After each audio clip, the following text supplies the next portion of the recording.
Guys, current affairs funda में आप सभी का स्वागत है। मैं हूं आपके साथ अभिषेक शर्मा और आज के इस वीडियो सेशन में हम 5 नवंबर तक के सभी इंपॉर्टेंट करंट अफेयर्स कवर करने वाले हैं। हमेशा की तरह आप इस वीडियो को अंत तक जरूर देखिएगा, आज भी आपको काफ़ी कुछ जानने के लिए मिलेगा। साथ ही गाइस, इस सेशन को शुरू करने से पहले आप सभी को बताना चाहूँगा, यदि आप हमारे daily current affairs PDF, weekly PDF और मंथली पीडीएफ चाहते हैं तो इस वीडियो के फर्स्ट कमेंट में या फिर डिस्क्रिप्शन में दिए गए लिंक पर क्लिक करके पा सकते हैं। साथ ही आप गूगल प्ले स्टोर से करंट अफेयर्स फंडा ऐप को भी इंस्टॉल कर लीजिए, क्योंकि जो भी हमारा पीडीएफ मटेरियल है जिसमें आपको करंट अफेयर्स के साथ साथ स्टैटिक जीके भी प्रोवाइड कराते हैं, ये सभी मटेरियल आपको हमारी करंट अफेयर्स फंडा ऐप पर ही उपलब्ध हो पाएगा। हमारे पीडीएफ कोर्स संबंधित आपको कोई भी डाउट है, कुछ भी आप पूछना चाहते हैं तो कमेंट बॉक्स में ज़रूर लिखिएगा। तो चलिए फिर करते हैं शुरुआत इस वीडियो सेशन की। सबसे पहले आज का क्वेश्चन देख लेते हैं। There are 12 UNESCO Biosphere Reserves in India and the first one was designated by UNESCO in 2000. Which one was it?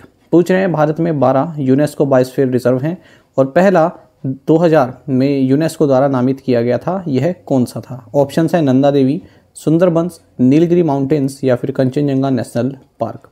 आपको बता दें भारत में 18 बायोस्फीयर रिजर्व हैं, लेकिन यूनेस्को द्वारा जो रिकग्नाइज्ड हैं वो 12 हैं, 12 हैं। तो इस क्वेश्चन का आंसर आप जल्दी से बता दीजिए कमेंट बॉक्स में, फिर आगे बढ़ेंगे हम लोग।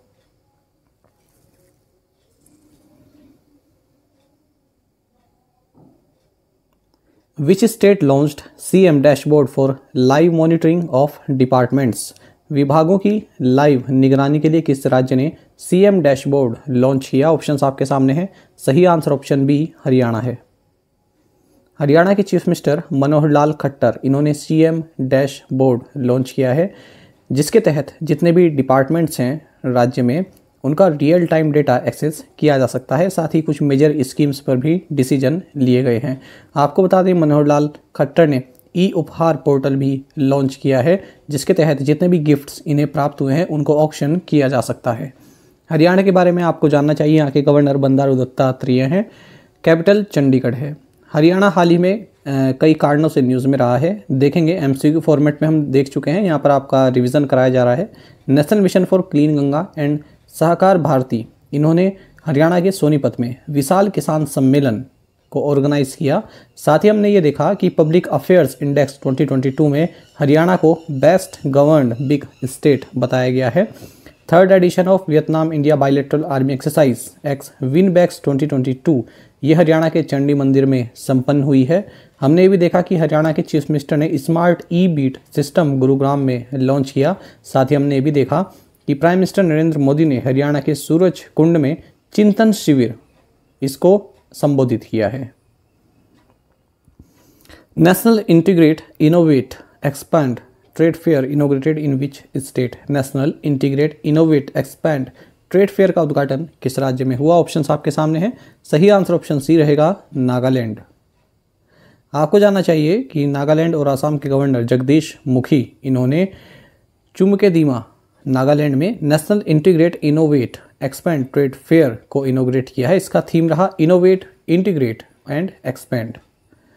आपको जानना चाहिए जो फेयर है इसको बिजनेस एसोसिएशन ऑफ नागास द्वारा ऑर्गेनाइज किया गया है। नागालैंड के बारे में अगर हम बेसिक डिटेल्स जानें तो कैपिटल कोहिमा है, गवर्नर जगदीश मुखी हैं। आपको जानना चाहिए चीफ मिनिस्टर नेफ्यू रियो हैं। यहाँ के इंपॉर्टेंट फेस्टिवल्स की बात करें तो हॉर्नबिल फेस्टिवल, जिसे फेस्टिवल ऑफ फेस्टिवल्स कहा जाता है, ये काफ़ी महत्वपूर्ण है, कई बार एग्जाम में पूछा जाता है। साथ ही मोत्सू फेस्टिवल, ये भी काफ़ी महत्वपूर्ण है और यहाँ की ट्राइब्स भी पूछी जाती हैं। नागाज, जैसे कि नाम से पता चल रहा है, अंगामी, सेमा और आओ, ये जो आओ ट्राइब है ये कई बार एग्जाम में पूछी जाती है। Fintech company Checkbook joined hands with which payments bank to launch a zero balance digital current account for small business owners? Fintech company Checkbook ने छोटे व्यवसाय के मालिकों के लिए एक जीरो बैलेंस डिजिटल चालू खाता लॉन्च करने के लिए किस पेमेंट्स बैंक के साथ हाथ मिलाया है? ऑप्शंस आपके सामने हैं। सही आंसर ऑप्शन डी रहेगा, NSDL पेमेंट्स बैंक। तो देखिए, गुरुग्राम बेस्ड फिनटेक कंपनी है चेकबुक, इसने national securities depository limited payments bank यानी कि NSDL पेमेंट्स बैंक के साथ पार्टनरशिप की है, जिसके तहत जो स्मॉल बिजनेस ओनर्स हैं वे zero balance digital current account अपना ओपन कर सकते हैं। स्मॉल बिजनेस ओनर्स जैसे कि किराना स्टोर वाले हो गए, केमिस्ट हो गए, तो ये लोग जो चेकबुक ऐप है यहाँ पर अपना करंट अकाउंट ओपन कर सकते हैं अपने स्मार्टफोन्स के जरिए। 8 लैंग्वेजेस में अवेलेबल रहेगा इंक्लूडिंग इंग्लिश। और जो ये चेकबुक है इसके फाउंडर एंड CEO विपुल शर्मा है। NSDL पेमेंट्स बैंक की बात करें तो MD एंड CEO अभिजीत कमलापुरकर हैं और हेडक्वार्टर्स मुंबई महाराष्ट्र में है। टैगलाइन है technology, trust and reach. Which bank has announced star super 777 fixed deposit scheme? किस बैंक ने स्टार सुपर 777 फिक्स्ड डिपॉजिट योजना की घोषणा की है? ऑप्शंस आपके सामने है। सही आंसर ऑप्शन ए है बैंक ऑफ इंडिया। तो देखिए बैंक ऑफ इंडिया ने star super 777 fixed deposit scheme launch की है लिमिटेड टाइम ऑफर के लिए। जैसे कि नाम से पता चल रहा है कि 777 फिक्स्ड डिपॉजिट स्कीम, यानी कि 777 डेज के लिए स्कीम है और एक फिक्स्ड डिपॉजिट स्कीम है, FD स्कीम है। यहाँ पर 7.25% तक का इंटरेस्ट अर्न किया जा सकता है और सीनियर सिटीजन 7.75% का इंटरेस्ट अर्न कर सकते हैं अपने FD पर। बैंक ऑफ इंडिया के बारे में बात करें, हेडक्वार्टर्स मुंबई है। MD एंड CEO अतनु कुमार दास हैं। टैगलाइन है रिलेशनशिप बियॉन्ड बैंकिंग। इसी तरह की एक स्कीम हाल ही में बने यूनिटी स्मॉल फाइनेंस बैंक ने भी लॉन्च किया जिसका नाम है शगुन 366। तो 1 ईयर फिक्स डिपॉजिट स्कीम है और इसमें 7.80% तक का इंटरेस्ट रेट जो है गेन किया जा सकता है, लिमिटेड टाइम ऑफर के लिए है और 30 नवंबर तक ये ओपन कर सकते हैं FD जिसको करानी हो। तो काफ़ी अच्छा इंटरेस्ट यहाँ पर मिल रहा है। बाकी आप जानते हैं यूनिटी स्मॉल फाइनेंस बैंक ने इंद्रजीत कामोत्रा को अपना MD एंड CEO नियुक्त किया था अगस्त के महीने में। Virat Kohli on November 2nd became the highest run scorer in T20 World Cup history. Kohli achieved this feat by surpassing which cricket players record? Virat Kohli 2 नवंबर को T20 विश्व कप इतिहास में सबसे ज़्यादा रन बनाने वाले खिलाड़ी बन गए। कोहली ने किस क्रिकेट खिलाड़ी के रिकॉर्ड को तोड़कर यह उपलब्धि हासिल की है? ऑप्शंस आपके सामने है। सही आंसर ऑप्शन डी रहेगा महिला जयवर्धने। तो इंडिया के विराट कोहली ये हाईएस्ट रन स्कोरर बन गए हैं T20 वर्ल्ड कप हिस्ट्री में, जब ये एडिलेड ऑस्ट्रेलिया में बांग्लादेश के खिलाफ खेलते हुए 16 रन पर पहुंचे तब इन्होंने ये कीर्तिमान हासिल किया है। आपको बता दें इससे पहले श्रीलंकन जो कैप्टन रहे हैं, फॉर्मर कैप्टन महिला जयवर्धने, इनके नाम ये रिकॉर्ड था। इनके 1016 रन हैं और 31 इनिंग्स में इन्होंने बनाए थे, लेकिन कोहली ने यहाँ पर 23rd इनिंग्स में अपने T20 वर्ल्ड कप की 23rd इनिंग्स में ये रिकॉर्ड बना दिया है। हाईएस्ट रन स्कोरर बन गए हैं। आपको बता दें जो विराट कोहली इन्होंने 2010 में इस जो शॉर्टर फॉर्मेट है इसमें अपना पार्टिसिपेशन शुरू किया था, डेब्यू किया था। इसी के साथ कोहली अब लीडिंग रन स्कोरर हैं T20 वर्ल्ड कप्स में और IPL में। EPFO has decided to allow withdrawal of accumulations in Employees Pension Scheme 1995 for those subscribers who have only less than months of service left. EPFO ने उन subscribers के लिए कर्मचारी pension योजना 1995 में संचय की निकासी की अनुमति देने का निर्णय लिया है जिनके पास केवल 6 महीने से कम की सेवा शेष है। इस तरह से सही आंसर ऑप्शन बी हमारा हो जाता है।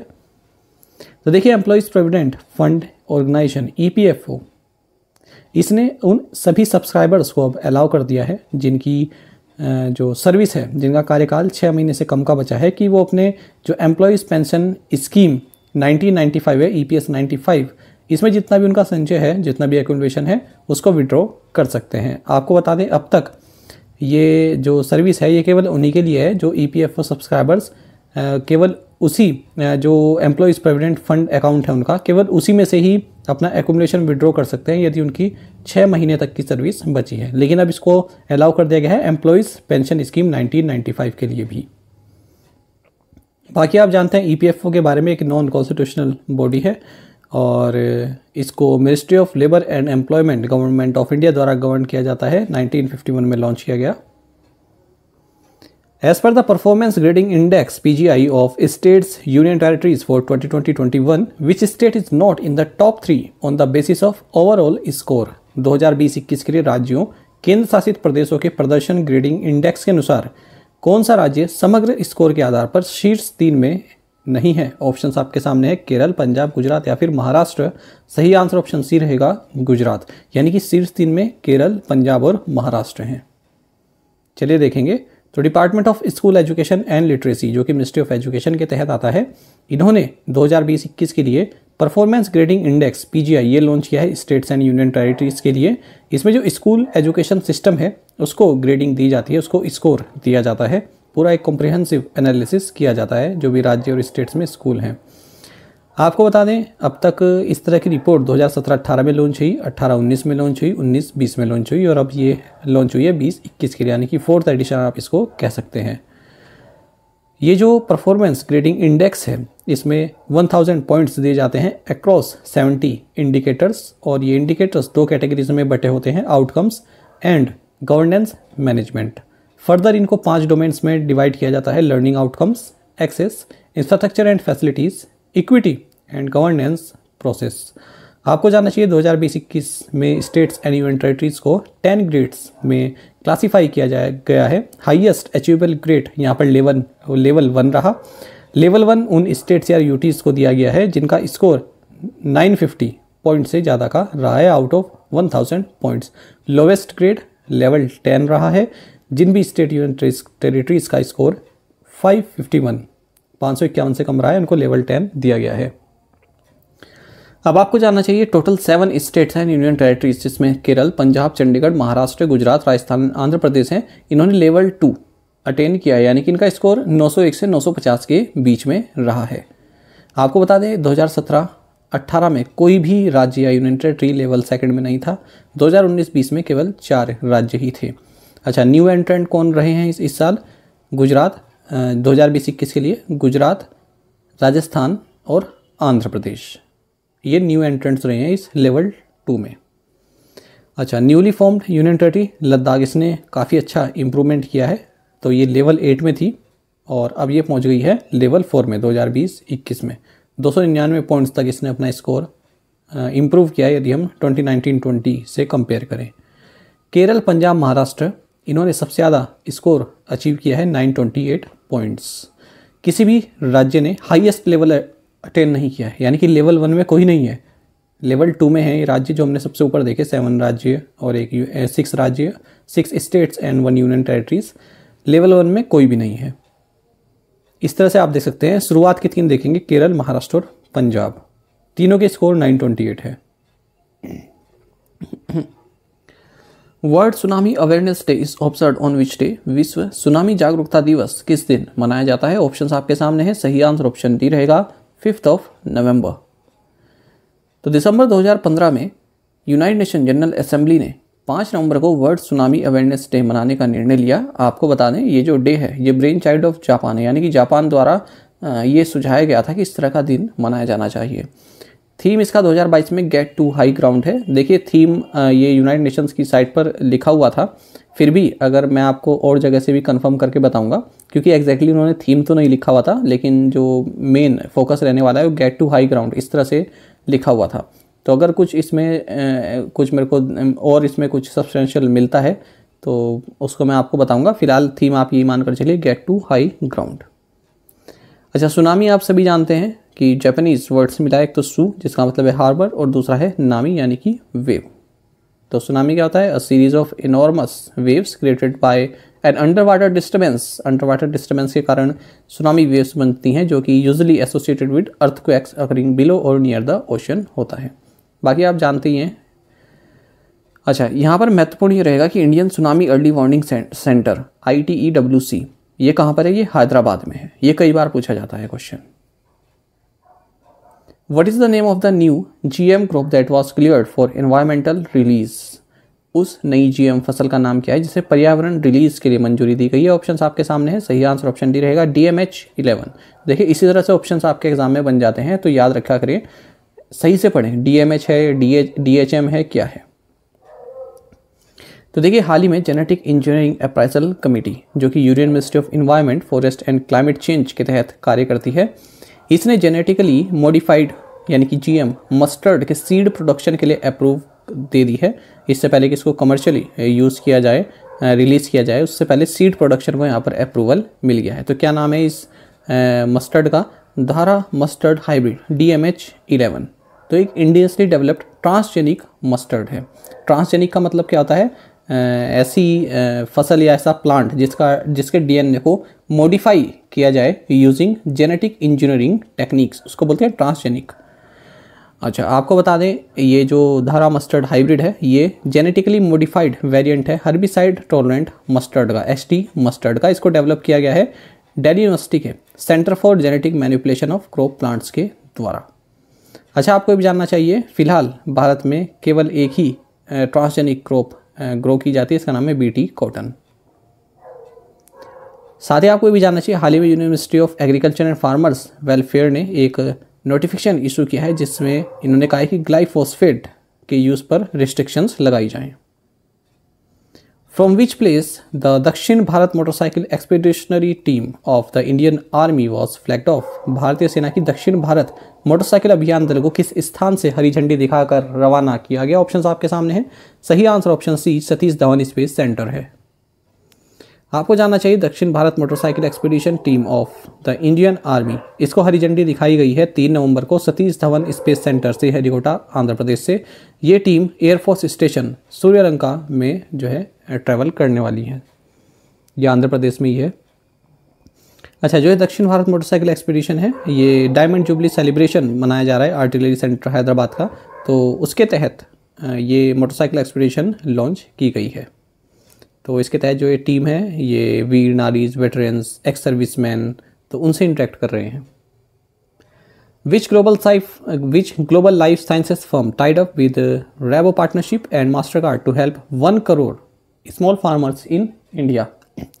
भारत में 1 करोड़ छोटे किसानों की मदद के लिए किस फर्म ने रेबो पार्टनरशिप और मास्टरकार्ड के साथ समझौता किया है? ऑप्शंस आपके सामने हैं। सही आंसर ऑप्शन ए रहेगा बेयर। तो German global life sciences firm है बेयर, इसने अपना टाई अप किया है रेबो पार्टनरशिप्स एंड मास्टरकार्ड के साथ। 5 साल का प्रोग्राम है। इसके तहत जो 1 करोड़ स्मॉल फार्मर्स हैं भारत में, तो उनकी मदद करेगा फाइनेंशियल सर्विसेज प्राप्त करने में। आपको बता दें बेयर्स की ने एक कमिटमेंट की हुई है कि ये 2030 तक 10 crore small holder farmers world wide जो हैं उनको फाइनेंशियल सर्विसेज प्रोवाइड कराएगा, डिजिटल टूल्स प्रोवाइड कराएगा। The Indian government has permitted duty-free exports of 6 lakh tons of paddy to which country? Bharat सरकार ने किस देश को 6 लाख टन धान के शुल्क मुक्त निर्यात की अनुमति दी है? ऑप्शंस आपके सामने हैं। सही आंसर ऑप्शन ए रहेगा नेपाल। तो इंडियन गवर्नमेंट ने duty free exports of 6 lakh tons of paddy permit कर दिया है नेपाल के लिए, ताकि इसमें जो फूड सिक्योरिटी है उसकी नीड जो है नेपाल को प्राप्त हो सके, मीट कर सके। हाल ही हमने ये भी देखा था कि भारत ने 200 व्हीकल्स नेपाल को गिफ्ट किए हैं कि नवंबर 20 को जनरल इलेक्शंस होने वाले हैं, तो उसके लिए। Which company has launched a new financial services advisory capability in India? किस कंपनी ने भारत में एक नई फाइनेंशियल सर्विसेज एडवाइजरी कैपेबिलिटी की शुरुआत की है? ऑप्शंस आपके सामने है। सही आंसर ऑप्शन बी रहेगा विप्रो। तो Bengaluru based IT firm Wipro ने अपनी new financial services advisory capability Bharat में शुरू की है। किसके थ्रू? कैपको के थ्रू। ये विप्रो की कंपनी है और ये इंडियन फाइनेंशियल सर्विसेज सेक्टर में विप्रो की प्रेजेंस को जो है सुनिश्चित करेगा, जो इसका बिजनेस है मुंबई में उसके थ्रू। तो विप्रो के साथ पार्टनरशिप में जो कैपको है ये स्ट्रेटेजिक एडवाइज़र और कंसल्टेशन प्रोवाइड कराएगा जो भी इंडियन फाइनेंशियल सर्विसेज फर्म्स हैं उनको, ताकि वो अपनी डिजिटाइजेशन जर्नी को पूरा कर सकें। बाकी आपको जानना चाहिए विप्रो ने पिछले साल ही मार्च में इस लंदन हेडक्वार्टर कैपको को एक्वायर किया था। ये इसका अब तक का लार्जेस्ट एक्विजिशन रहा था। विप्रो की बात करें तो CEO एंड MD थ्योरी डेरापार्टे हैं, हेडक्वार्टर्स बेंगलुरु कर्नाटक में है। Who is the author of the book titled nuclearization of Asia? Nuclearization of Asia नामक पुस्तक के लेखक कौन है? ऑप्शंस आपके सामने है। सही आंसर ऑप्शन ए रहेगा रेने नाबा।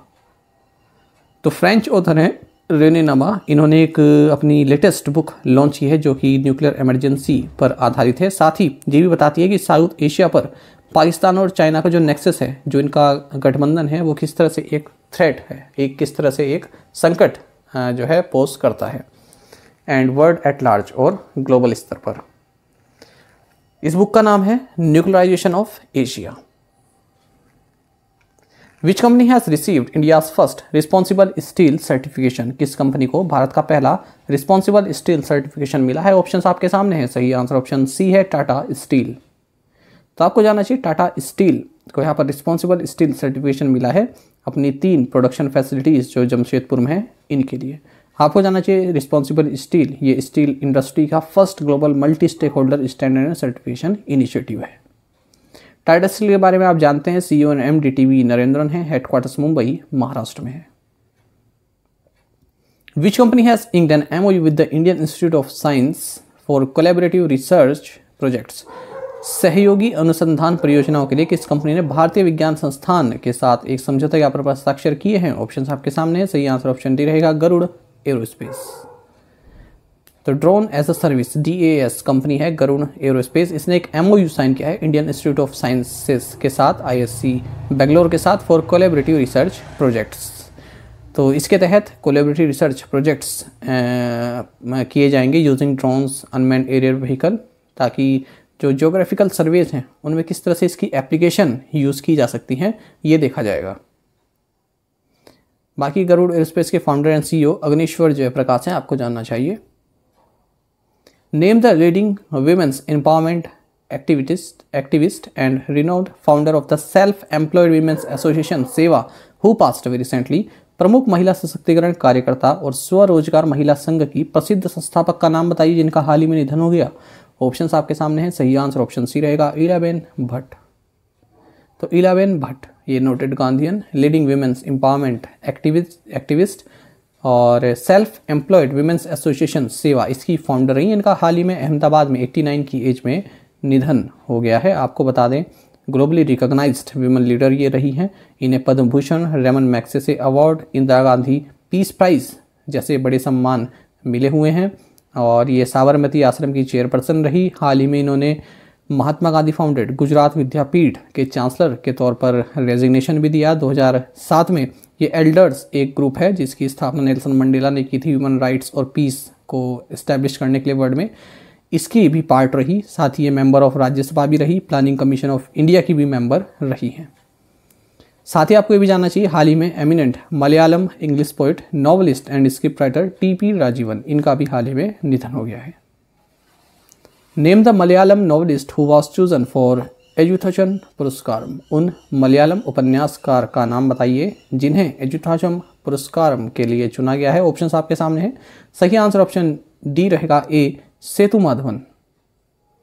तो जाने माने मलयालम नॉवलिस्ट और शॉर्ट स्टोरी राइटर हैं A सेतुमाधवन, जिनको सेतु के नाम से भी जाना जाता है। इन्हें इस साल का एजुथाचम पुरस्कारम दिया गया है केरल गवर्नमेंट के द्वारा मलयालम लैंग्वेज और लिटरेचर में इनकी जो वैल्यूएबल कंट्रीब्यूशन है उसके लिए 5 लाख रुपए इसमें कैश अवार्ड दिया जाता है। Defence exercise operation vigilant storm is conducted between south Korea and which other country. दक्षिण कोरिया और किस अन्य देश के बीच रक्षाभ्यास ऑपरेशन विजिलेंट स्टॉर्म आयोजित किया जाता है? ऑप्शंस आपके सामने हैं, सही आंसर ऑप्शन ए रहेगा, यूनाइटेड स्टेट्स। तो देखिए ऑपरेशन विजिलेंट स्टॉर्म ये एक 4 डे ट्रेनिंग एक्सरसाइज रही जिनमें कि कई सारे एयरक्राफ्ट्स भी जो है शामिल रहे। किसके बीच हुई? US एयरफोर्स और साउथ कोरियन एयरफोर्स के बीच में। कहाँ? साउथ कोरिया में। Who has been appointed as the chief of southern command of the Indian army. भारतीय सेना के दक्षिणी कमान के प्रमुख के रूप में किसे नियुक्त किया गया? ऑप्शन आपके सामने है, सही आंसर ऑप्शन सी है, अजय कुमार सिंह। तो लेफ्टिनेंट जनरल अजय कुमार सिंह इन्होंने Pune headquartered southern command of Indian army का चार्ज एज्यूम कर लिया है और किनको ये सक्सीड कर रहे हैं? JS 9 को। बाकी आपको ये जानने चाहिए कौन कौन सी कमांड है और हेडक्वार्टर्स कहाँ हैं इनके। 2 women officers have been promoted to IG rank for the first time in which paramilitary forces। किस अर्धसैनिक बलों में पहली बार 2 महिला अधिकारियों को IG रैंक में पदोन्नत किया गया है? ऑप्शंस आपके सामने है, सही आंसर ऑप्शन डी रहेगा, CRPF। तो देखिए पहली बार हमारे देश में ऐसा हुआ है कि जब 2 women central reserve police force CRPF officers को इंस्पेक्टर जनरल यानी कि IG रैंक पे प्रमोट किया गया है। क्या क्या नाम है इनका? एक तो है IG सीमा ढूंढिया, इनको CRPF का जो बिहार सेक्टर है इसका हेड बनाया गया है। दूसरी है IG एनी अब्राहम, इनको रैपिड एक्शन फोर्स का चार्ज दिया गया है। रैपिड एक्शन फोर्स को पहली बार कोई वुमेन ऑफिसर हेड कर रही हैं जब से इसकी स्थापना हुई 1992 से, तब से अब तक देखें तो पहली बार वुमेन ऑफिसर इसकी हेड बनाई गई हैं। आपको बता दें दोनों ही ऑफिसर्स को इस फोर्स में 1987 में इंडक्ट किया गया था और इंटरेस्टिंगली दोनों ही फर्स्ट वुमेन ऑफिसर रही हैं। जब CRPF में वुमेन ऑफिसर्स को इंडक्ट किया गया था तो उनमें फर्स्ट यही थी, ये भी थी उनमें फर्स्ट बैच में। सीआरपीएफ की बात करें, मोटो है इसका सेवा और निष्ठा यानी कि सर्विस एंड लॉयल्टी। डीजी इसके director general doctor Sujoy Lal Thaosen है और governing body ministry of home affairs के अंतर्गत आता है। हेडक्वार्टर्स न्यू दिल्ली में है। प्रीवियस असाइनमेंट क्वेश्चंस के आंसर देखेंगे। Tropical storm Nalgae hit which country? Philippines. Who assumed the office of defence secretary? Giridhar Aramane. How many seats are there in the Gujarat legislative assembly? 182. Where is the world's tallest Shiva statue? Vishwas Swaroopam located? Answer is Rajasthan. Who had been named the captain of the Indian team for the upcoming T20 series in New Zealand? Hardik Pandya. Which birth anniversary of Sardar Vallabhbhai Patel observed on 31st October 2022 as Rashtriya Ekta Divas? 147th. Hot test of which cryogenic engine has successfully been carried out by ISRO for a duration of 25 seconds in the high altitude test facility of ISRO Propulsion Complex at Mahendragiri CE-20? Ministry of Communication granted approval to 42 companies under PLI scheme for telecom and networking products। और आप में से कई aspirants ने बिल्कुल सही answer दिया है। इसी तरह से पार्टिसिपेट करते रहिए। अच्छा, ये क्वेश्चन हमने हाल ही में पढ़ा था। Which Indian do has won the French open men's doubles title? किस भारतीय जोड़ी ने फ्रेंच ओपन मेंस डबल्स का खिताब जीता है? तो इसका आंसर सात्विक साईराज रांकी रेड्डी और चिराग शेट्टी रहा। तो इसमें मैंने शायद गलती से यहाँ पर बोल दिया था कि टेनिस का इवेंट रहा, जबकि ये बैडमिंटन रहा है। ये तो सभी जानते हैं, चिराग शेट्टी और सात्विक साईराज रांकी रेड्डी ये बैडमिंटन संबंधित है। तो मुझको भी नहीं पता चला कि मैंने यहाँ पर टेनिस बोला। वो एक एस्पिरेंट ने कमेंट किया हुआ था कि आपने इसमें टेनिस बोला है, जबकि ये बैडमिंटन से संबंधित है। तब मैंने दोबारा उसको देखा, तब मुझको पता चला कि हाँ, मैंने भी इसमें टेनिस बोल दिया है। तो इस तरह की गलतियाँ हो जाती हैं जब आप इस तरह के लेक्चर्स तैयार करते हैं या फिर लगातार बोलते हैं। तो माफ़ी चाहूँगा मैं इसके लिए। मुझको भी नहीं पता था कि मैंने टेनिस बोल दिया है। ठीक है, हमेशा यही रहता है कि आपको सही पढ़ाया जाए। और हमारे साथ जो एस्पिरेंट्स जुड़े हैं ये भी काफ़ी अच्छे हैं, बता देते हैं कमेंट में और अच्छे से बताते हैं, तमीज़ से बताते हैं। कुछ एस्पिरेंट्स ऐसे होते हैं जो बदतमीज़ से बताते हैं, कुछ एस्पिरेंट्स होते हैं जो तमीज़ से बताते हैं, वो आगे बढ़ जाते हैं। ठीक है, तो अच्छा लगता है, आप लोग काफ़ी अलर्ट रहते हैं इस चीज़ में। और मैं कोशिश करूँगा इस तरह की गलती आगे ना हो, अनजाने की गलती होती हैं ये। ठीक है, तो याद रखिएगा बैडमिंटन से संबंधित रहा ये। चलिए आज के असाइनमेंट क्वेश्चंस देखेंगे। Mette Frederiksen is the prime minister of which country? Which states eminent painter Neel Pawan Baruah passed away? Which state legislative assembly member Jambe Tashi passed away recently? Name the former minister and Samajwadi Party MLA who has been disqualified from assembly membership after conviction in a hate speech case.